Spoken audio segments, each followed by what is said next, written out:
Hi everyone. Today we'll talk about how to fix or how to solve it.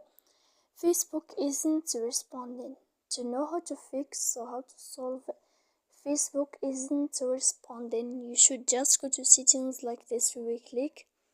After that, in this page, you will go to apps, default apps, app settings. When you will see this list, you will go down to find the application of Facebook and you will enter. Then in this page, you will go to click for stop. When you will end this, you will enter to storage.